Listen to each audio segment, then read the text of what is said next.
संयुक्त राष्ट्र में भारत ने एक बार फिर दुनिया के सामने साफ कर दिया है कि वो सिर्फ अपनी सुरक्षा की नहीं बल्कि वैश्विक शांति और समुद्री सुरक्षा की भी बड़ी जिम्मेदारी निभा रहा है। विदेश मंत्री डॉक्टर एस जयशंकर ने न्यूयॉर्क में भारत की भूमिका पर विस्तार से बात की और बताया कि कैसे भारत यूएन पीस कीपिंग से लेकर मैरीटाइम सिक्योरिटी तक दुनिया का भरोसेमंद साझेदार बन चुका है।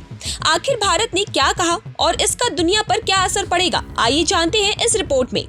संयुक्त राष्ट्र मुख्यालय न्यूयॉर्क में विदेश मंत्री डॉक्टर एस जयशंकर ने भारत की वैश्विक भूमिका को लेकर बड़ा संदेश दिया।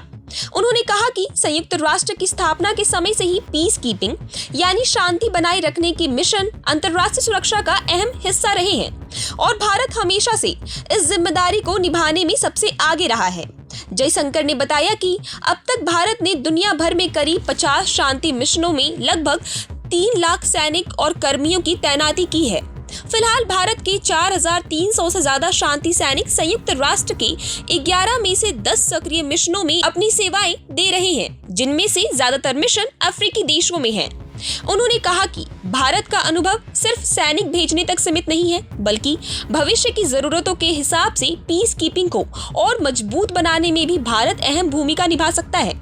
विदेश मंत्री के मुताबिक आने वाले समय में शांति मिशनों को बेहतर तकनीक, पर्याप्त संसाधन, जमीनी हालात की सही समझ और स्पष्ट जिम्मेदारियों के साथ संचालित करना होगा। इसके अलावा Bharat women peace and security agenda का भी मजबूत समर्थक है और महिला शांति सैनिकों की भूमिका को लगातार बढ़ावा देता रहेगा। अब बात समुद्री सुरक्षा की। जयशंकर ने कहा कि आज दुनिया की अर्थव्यवस्था सप्लाई चेन पर निर्भर है और इन सप्लाई चेन की सबसे बड़ी कड़ी है समुद्री व्यापार। ऐसे में समुद्री रास्तों की सुरक्षा पहले से कहीं ज्यादा जरूरी हो गई है। उन्होंने कहा कि हाल के घटनाक्रमों ने ये साबित कर दिया है कि अंतर्राष्ट्रीय समुद्री कानून का पालन, सुरक्षित और बिना रुकावट समुद्री व्यापार तथा समुद्री डकैत यानी पायरेसी के खिलाफ मिलकर कार्रवाई करना बेहद जरूरी है। विदेश मंत्री ने समुद्री कर्मचारियों यानी सी फेयरर्स की सुरक्षा पर भी चिंता जताई। उन्होंने कहा कि भारत लंबे समय से search and rescue operation, humanitarian assistance and disaster relief यानी HADR, क्षमता निर्माण और दूसरे देशों के साथ बेहतर अनुभव साझा करने जैसे क्षेत्रों में सक्रिय भूमिका निभाता रहा है। उन्होंने ये भी बताया कि भारत का international fusion centre Indian ocean region पूरे हिंदू महासागर क्षेत्र में सहयोग और समुद्री सुरक्षा के लिए एक महत्वपूर्ण नेटवर्क के रूप में काम कर रहा है। भारत आगे भी इन मुद्दों को अंतर्राष्ट्रीय मंचों पर मजबूती से उठाता रहेगा।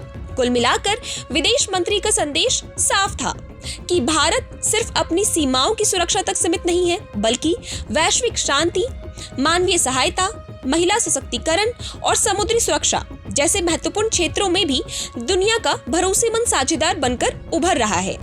तो क्या आपको लगता है कि संयुक्त राष्ट्र में भारत की बढ़ती भूमिका आने वाले समय में वैश्विक राजनीति और सुरक्षा व्यवस्था को नई दिशा दे सकती है?